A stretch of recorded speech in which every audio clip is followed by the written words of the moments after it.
প্রথম আমাকে ফোন করেছিলেন প্রধানমন্ত্রী স্বয়ং। উনি একটা ফোন করে বললেন, তুমি ত্রিপুরার বাইরে কাজ করতে হবে তোমাকে। আমি বললাম, আপনি আদেশ করুন, আমরা তো পার্টি করি, যেখানে যা আদেশ হবে তাই করবো।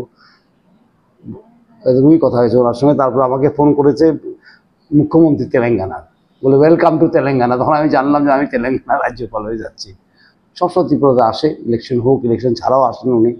এবং ত্রিপুরাতে আগে পদ্মশ্রী কোথায় ছিল? একটা দুটো, একজন ছিল বা দুজন ছিল, আজকে কয়টা পদ্মশ্রী হয়ে গেছে, ঠিক না? এবং ত্রিপুরা থেকে আজকে রাজ্যপালও হচ্ছে। তো ত্রিপুরার একটা বিশেষ স্থান আছে ওনার মনে। তার জন্য আমরা ত্রিপুরাবাসী ওনাকে ধন্যবাদ জানানো উচিত এবং ওনার সঙ্গে সহযোগিতা করা দরকার।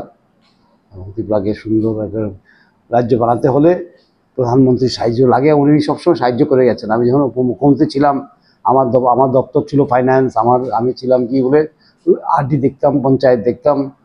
সেখানে উনি অনেক সাহায্য করেছেন, বিশেষ করে প্রাইম মিনিস্টার আবাস যোজনা, তারপর জলের জন্য বুঝলেন, বিশেষ করে পাহাড়ে যেমন জাতিদের যেমন উন্নতি হয়, ওরা যেমন কী বলে কারেন্ট পায়, সোলার সিস্টেম করে যেমন ওরা কারেন্ট পায়, সেটার জন্য অনেক উনি টাকা পয়সা দিয়েছেন। এবং ওনার কাছে আমরা সদাই কৃতজ্ঞ থাকবো।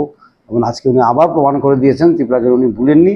ত্রিপুরা থেকে এবার প্রথমবার আফটার 75 years কী হলো, একজন রাজ্যপাল হলো। গতকালকে রাত্রে যখন প্রথম খবর পেয়েছেন, কিরকম অনুভূতিটা, কিরকম লাগছে? প্রথম আমাকে ফোন করেছিলেন প্রধানমন্ত্রী স্বয়ং। উনি একটা ফোন করে বললেন, তুমি ত্রিপুরার বাইরে কাজ করতে হবে তোমাকে। আমি বললাম, আপনি আদেশ করুন, আমরা তো পার্টি করি, যেখানে যা আদেশ হবে তাই করবো।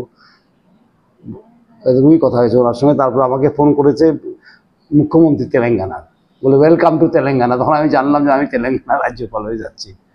আমি জানতাম না কোথায় রাজ্যপাল হবো, কিন্তু মুখ্যমন্ত্রী ফোন করার পরে আমি বুঝলাম। সার্বিক এই বিষয়টা কিরকম লাগছে নিজের একটা অনুভূতি? দেখুন, ভালো, এতদিন পরে একজন ত্রিপুরার লোক, ঠিক না, রাজ্যপাল হচ্ছে, সেটা একটা রেকর্ড একটা হচ্ছে, ভালো। এবং কাজ সবখানেই করতে হয়, ঠিক না? কেমন লাগছে সেটা বড় কথা নয়, কাজ কীভাবে করা হবে সেখানে, সেটা নিয়ে চিন্তা করা দরকার। মুখ্যমন্ত্রী ছিলাম তখন কাজ করেছি একরকম, তখন তো একটা পলিটিক্যাল পদও ছিল সেটা, ঠিক না, পার্টি ওয়াইজ। এখন তো রাজ্যপাল যখন, সেটা কি সাংবিধানিক পোস্ট, ঠিক না, সেটা অন্যরকম কাজ। ওখানে মুখ্যমন্ত্রীর সঙ্গে মিলে কাজ করতে হবে। সংবিধানকে রক্ষা পায়, সংবিধান যেমন ঠিকমতো চলে, সেটা রাজ্যপালের দেখা। এবং সাংবিধানিক পদ এবং মন্ত্রী পদে অনেক বেশ কম। যাই হোক, আমার মন্ত্রী পদের অভিজ্ঞতা আছে 5 বছর, কিন্তু সাংবিধানিক পদের অভিজ্ঞতা আমার নাই, গিয়ে বুঝে নেব। কিন্তু এতটুকু জানি যে না, কাজ করতে হবে, সব সঙ্গে মিলিয়েই কাজ করতে হবে। আর আমাকে একজন সাংবাদিক বলেছেন, আপনার ত্রিপুরা ত্যাগ করে। আমি ত্যাগ শব্দটাই বাজে, ত্রিপুরা কোনোদিন ত্যাগ করা যায় না, কারণ এখানে আমার মাতৃভূমি, আমার এখানে জন্ম হয়েছে, ঠিক না? এখানে রাজনীতি শুরু, আমার বিজেপি করা শুরু ত্রিপুরাতেই। সুতরাং ত্রিপুরার জন্য যদি কিছু পারা যায়, আমি নিশ্চয় করবো। If there is in 1% chance, I will do it. আমার দায়িত্ব ত্রিপুরার কাছে চিরকাল থাকবে। আমি তেলেঙ্গানা যাই বা রাজস্থানে যাই বা যাতে মধ্যপ্রদেশে যাই, আমার প্রথম দায়িত্ব ত্রিপুরার কাছে। কারণ ত্রিপুরা থেকেই উঠে এসেছি আমরা, না? আর পার্টির কাছে, কারণ পার্টি থেকে উঠে এসেছি আমরা, কাজ করেছি, পার্টির কাজ করেছি দুর্দিনে, বহুদিন ধরে আমরা ভারতীয় জনতা পার্টি করি, সেটা ঠিক না? কিন্তু আজকে আমি কোথায় আছি? কনস্টিটিউশনাল পদে আছি। সুতরাং এখানে পার্টির ঊর্ধ্বে উঠতে হবে আমার, ঠিক না? সবকে নিয়ে কাজ করা। প্রাইম মিনিস্টার বললাম সবকা সাথ সবকা বিকাশ, সেটা গভর্নরকে করতেই হবে। পার্টির ঊর্ধ্বে কাজ করা, সবাই চিফ মিনিস্টারের সঙ্গে নিয়ে কাজ করা। তেলেঙ্গানার উন্নতি যেমন হয়, এটা উন্নত স্টেটই মোটামুটি, হায়দ্রাবাদ আছে, এত আইটি হাব আছে এখানে, সেটাকে আরও কীভাবে কী রূপ দেওয়া যায়, চিফ মিনিস্টারের সঙ্গে আইডিয়া শেয়ার করা।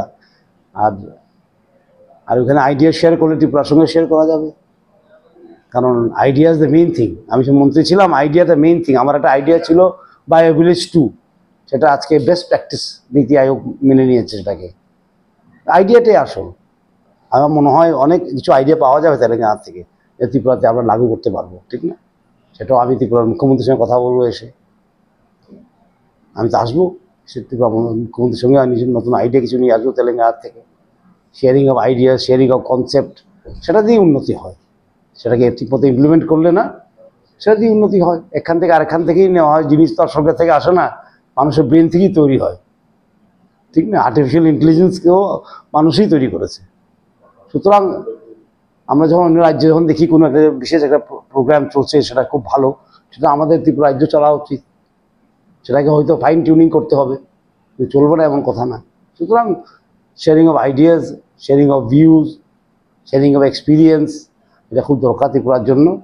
আর আমি প্রধানমন্ত্রীকে এবং এগুলা প্রেসিডেন্টকে, মহামহিম প্রেসিডেন্টকে আমি ধন্যবাদ জানাই, আর হোম মিনিস্টারকে ধন্যবাদ জানাই যে আমাদেরকে এই চান্স দিয়েছেন, আমাদের রাজ্য থেকেও একজনকে নিয়ে রাজ্যপাল করেছেন এবং ভালো একটা বড় স্টেটে করেছেন, তেলেঙ্গানার মতন একটা উন্নত স্টেটে করেছেন, সেটাকে আমি ধন্যবাদ জানাই।